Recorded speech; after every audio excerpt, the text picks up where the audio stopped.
No fluff, pro and con, GC Quad review. My name is Dr. Sam Atanasio. I set the ball speed world record on this here quad. I'm the only person to go over 240 miles an hour on a GC Quad.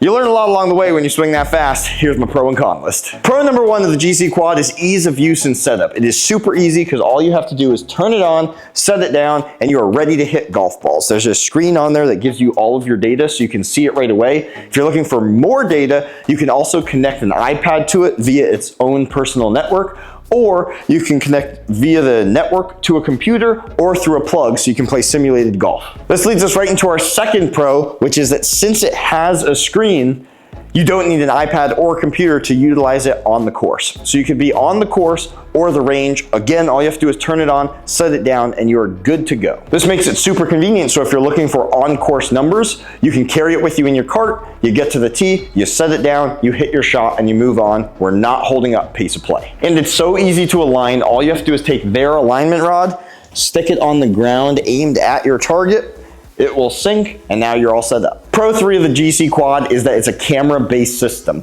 What this means is it has 4 cameras inside it that are taking tens of thousands of pictures every single second when you're hitting a golf ball. The benefit of this to you is that it requires a lot less space than a radar-based system. It doesn't actually have to follow the ball flight through the air. All it needs is to see the golf ball get hit right in front of it. This means you need a lot less space for hitting golf balls because you don't need the ball flight, which makes it work really, really well inside. You can have a net that sits right in front of you, and as long as you're not hitting it with your club, you're gonna get good, accurate data from the GC Quad. It also requires a lot less lighting than the radar system needs, so you can even hit without super, super bright lights. Those two combined lead to almost no reads when hitting golf balls. You'll always get some numbers feeding back. Pro number 4 is accuracy of club speed through the 1-dot mode. Basically, you stick a dot on the club face, which allows Quad to pick up the speed of the dot. This leads to very, very accurate club speed readings because it's not guessing where the club is and then giving you a speed. It's reading that dot every single time.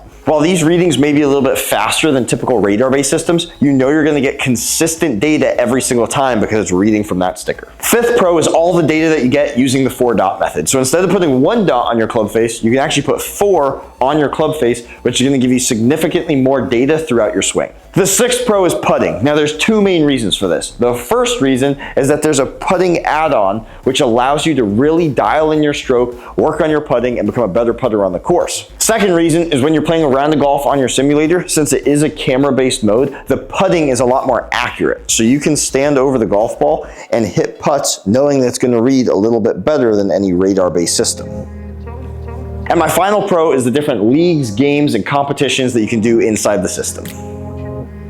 And now on to the cons. Con number 1, the lefty-righty issue. If you're playing golf as a right-handed golfer and you have a friend who's a left-handed golfer, well, they can't use the same GC Quad as you. What you have to do is actually click a button on the screen to switch the side and then move it over to the other side. This is a pain in the derriere when you're trying to play simulated golf, alternating every time, or using it on the range. Con number 2 is if you're utilizing it outside, it's less accurate than radar-based systems because again, this is not actually watching the full ball flight where a radar-based system will. So if you're spending lots and lots of time on the range wanting to know your actual ball flight stats, radar system might be better for you. Con number 3 is the distance exaggeration that's been associated with GC Quad. It's known for favoring high launch, low spin drives and gives you a little bit extra yardage than compared to some of the other launch monitors out there. And the fourth con might not apply to a lot of you, but it's low spin misreads. The faster of a golfer you are,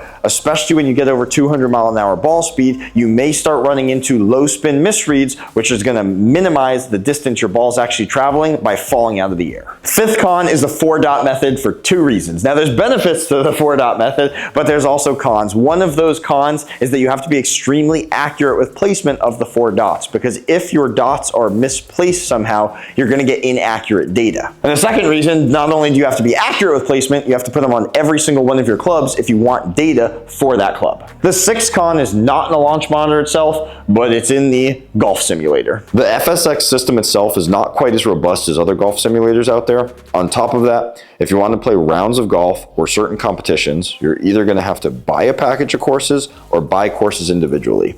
Each course costs about $150 on the low end, or up to $500 for more premium courses. So if you're looking to play a lot of simulated golf on a lot of courses, you're gonna be spending thousands and thousands of dollars. My last con is that the dry swing speed mode on the GC Max does not compare to other systems. You have to apply dots to your club head. You can't utilize speed training tools like the Speed Toad because you load it up with dots and it doesn't read, meaning you can't over speed train to gain club speed and distance. The system just does not compare to other dry swing speed training modes out there. That's my pro and con list. After hitting tens of thousands of golf balls, let us know in the comments if you have any questions down below, and remember to follow us on all social media platforms.